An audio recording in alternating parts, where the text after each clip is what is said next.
लगता है कि प्रचार खत्म हो गया है? अब जो नारों की गूंज थी उनमें से कौन सा नारा हिट है, किसको सुपर हिट बनाएगा? 20 तारीख को तो जनता ने जाकर वोट देना है।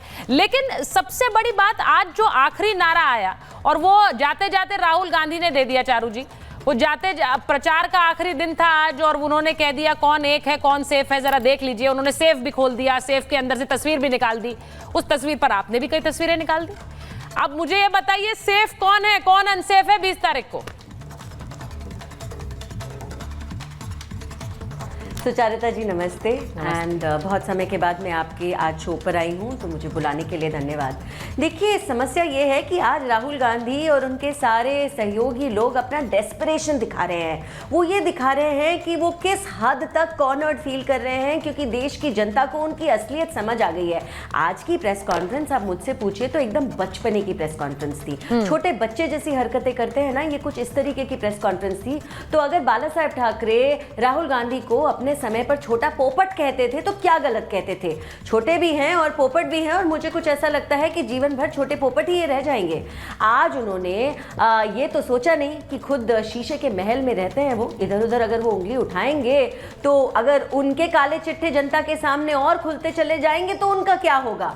आज की प्रेस कॉन्फ्रेंस इनफैक्ट इस बात पे मोहर लगाती है कि महायुति वापस सरकार बनाने जा रही है और बहुत बड़े बहुमत के साथ वापस सरकार बनाने जा रही है। हमने फर्क देखा पहले 2.5 साल के शासन का और अब 2.5 साल के शासन में।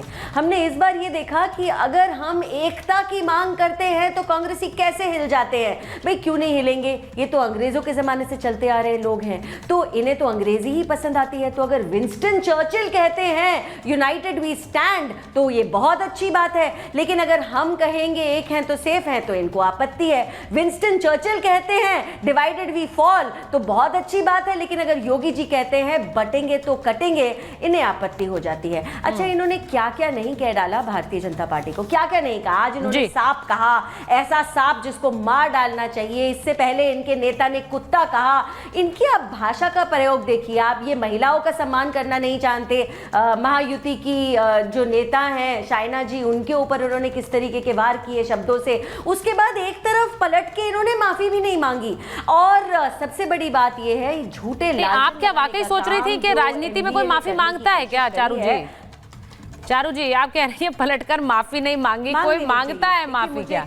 हमारे मोदी जी तो नहीं, हमारे मोदी जी तो आपको याद है जब जो किसान के लॉस थे जब वो वापस लिए गए थे, मोदी जी ने माफी मांगी थी। माफी मांगने से इंसान बड़ा होता है, छोटा नहीं होता। आज इनकी जिस तरीके की हरकत है, जिस तरीके के शब्दों का प्रयोग है, पॉलिसी पे जीरो फोकस है। देखिए अब मैं एक बार देखिए आपका जो सवाल है, मैं एक बार किशोर जी से पूछ लेती हूँ। किशोर जी से पूछ लेती हूँ क्योंकि आपकी पार्टी की तरफ से प्रेस कॉन्फ्रेंस हुई। किशोर जी उन्होंने कहा कि छोटा पोपट तो हम नहीं कहते थे, वो तो बाला साहेब ठाकरे कहते थे।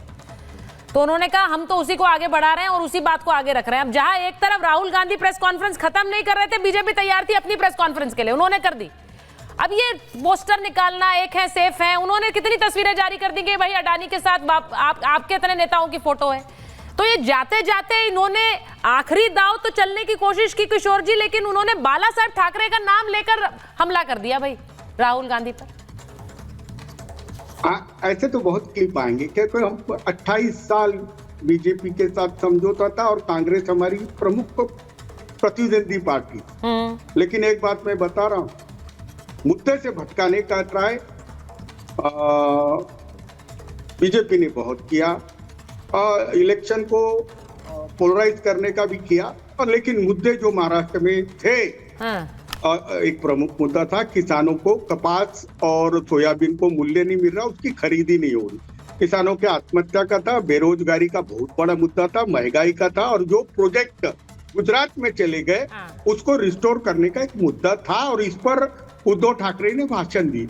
नहीं तो मैं मोदी जी की वो लैंग्वेज या योगी जी की लैंग्वेज या अमित शाह और देवेंद्र फडणवीस की लैंग्वेज को इंडोर्स करता हूँ, नहीं तो मैं खारगे जी के भाषण को इंडोर्स करता हूँ। मैं आरएसएस में था, आरएसएस में हूँ, और आरएसएस में मुझे कभी भी दलित द्वेष, मुस्लिम द्वेष नहीं सिखाया। बीजेपी में चंद नेता है, मोदी, शाह, देवेंद्र फडणवीस तरीके, जो नफरत सिखाते हैं, मुस्लिम का द्वेष सिखाते हैं। उसमें अभी एडिशन हो गया योगी आदित्यनाथ का। तो ये सब चीजें महाराष्ट्र में बीजेपी की नेताओं ने उनको डिस्टर्ब कर दिया। उनकी प्रचार की सभाएं 3 दिन से नहीं हो रही। बहुत अच्छी बात है। देखिए किशोर जी ये बड़ी बात है कि आप यहाँ बैठकर जिस तरह से बीजेपी के नारों को डिसमिस कर रहे हैं, आप ये भी कह रहे हैं कि खड़गे जी अगर ये कहते हैं जहरीला सांप है इसे मार देना चाहिए, तो वो भी गलत है।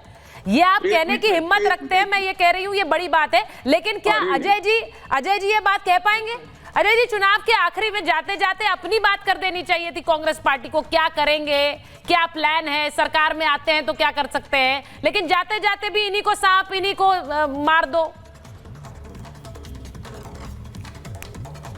देखिए, भारत की अर्थव्यवस्था से संबंधित जो महाराष्ट्र है वो ये समझ लीजिए देश की आर्थिक राजधानी मानी जाती है। आप सब लोगों को ये भारतीय जनता पार्टी और उसके ये काटने बांटने वाली यूनिवर्सिटी के चांसलर नरेंद्र मोदी जी और 2 वाइस चांसलर योगी जी और हेमंत विश्व शर्मा जी ये इसमें उलझाएंगे। और पता है क्या हो रहा है? धार भी एक जगह है, हिंदुस्तान के 140 करोड़ लोग सुनो, धार भी एक जगह है महाराष्ट्र में 1500 एकड़ जमीन अडानी को रीडेवलपमेंट के लिए हजारों करोड़ रुपए का फायदा पहुंचाने के लिए दे दी। उस पर चर्चा ना आप करेंगे सुचेरिता जी, ना आपका चैनल करेंगे, ना महाराष्ट्र के लोग जो ये जिंदाबाद मुर्दाबाद हिंदू मुस्लिम कर रहे हैं वो करेंगे।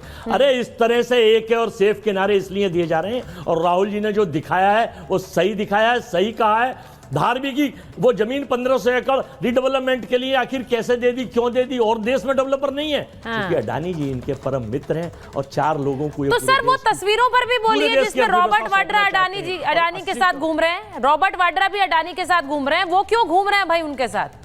शशि थरूर क्यों घूम रहे हैं? अशोक गहलोत क्यों घूम रहे हैं? राजस्थान की सरकार भी मैं सिर्फ ये कह रही हूँ, बीजेपी ने भी तो वार पर पलटवार किया है भाई, वो करेगी। फोरम में 15,000 करोड़ का MOU साइन करके आए हैं।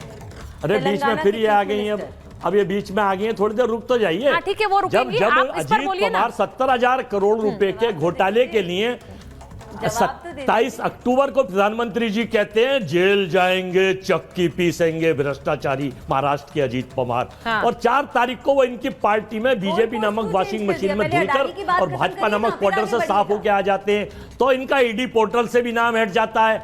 और सुन लीजिए, अब अजीत पवार साहब जो है ना इनके नारे से सहमत है, इनके गठबंधन के सहयोगी हैं, ना प्रफुल्ल पटेल कहते हैं अरे ये तो जुमले हैं, हमें नहीं चाहिए।